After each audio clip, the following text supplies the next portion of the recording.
Hi there everyone, it's Kendra here. Welcome back. Today I am going to share a short video with some tips and tricks on how to improve your knitting speed while you are English style knitting.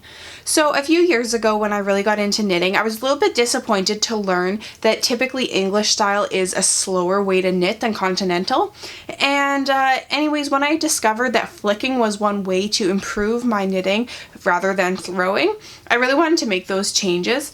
And in some recent videos, I've had a lot of comments about how I do my flicking and how I can knit so quickly because of it. So I thought I'd share a few ideas with you if you are an English style knitter already to see if this will help you to pick up speed and also to avoid any hand pain or anything. I do find that doing the traditional like throwing method where you drop the needle, you grab the yarn and wrap it, it really does take a lot more motion, and I find it makes my hands a little bit more sore and I just feel it a little more rather than flicking. And so for me, when I do my flicking method, I hold the yarn close to the end of my finger and I'm able to just move my index finger rather than my whole hand to wrap the yarn. So that really is my first suggestion, to practice holding this yarn as close to the tip of your finger as you can without losing it. And for me in the past, I felt it a lot more comfortable to be closer to my knuckle.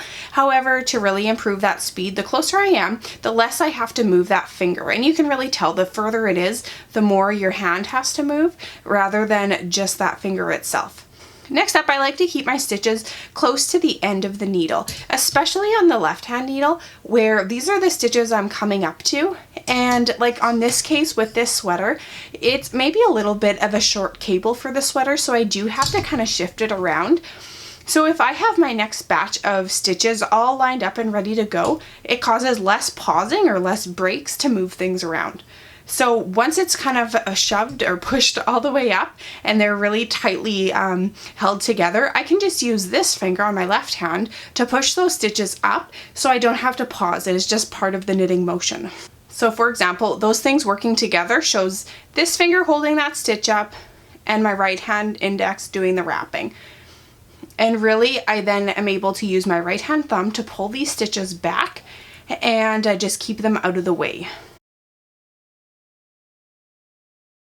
So these were the tips that really got me going. However, if you are knitting and you find that there's something always holding you up, my suggestion is kind of to stop and think about how you can make it happen in a smoother motion. And really, the more you have to stop or the more you have to move or everything's going, it takes a lot longer and it also can be harder on your hands.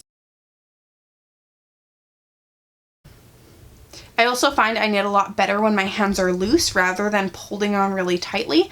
I don't know, maybe that's just personal preference, but when my hands are holding tightly, everything takes a lot longer and I feel like I'm just tense and things aren't flowing nicely. And for me to get into that nice knitting rhythm where everything is working well, I need to have loose hands and just focus on one stitch at a time.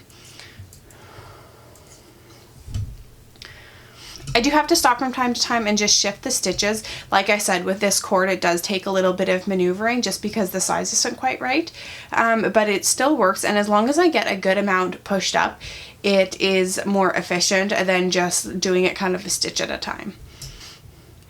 So after sharing all that, I do want to say it's not that knitting faster is better, and if you are happy and comfortable with the way that you are currently knitting, even if it's really slow, that is fine. Knitting is not a competition. It's just if you are looking to increase your speed or if you are experiencing hand pain from more exaggerated motions, then maybe these things can help you analyze what is actually going on with your hands and how can you improve it. Alright, that's really all from me this week. Thank you so much for watching. If you have any suggestions on ways to increase your speed while knitting, please leave them down below. This is a topic a lot of people seem interested in, and I'm sure they'd appreciate gleaning from your expertise as well. Otherwise, I will see you next time. If you are new here, please subscribe to see more videos from me in the future. Bye!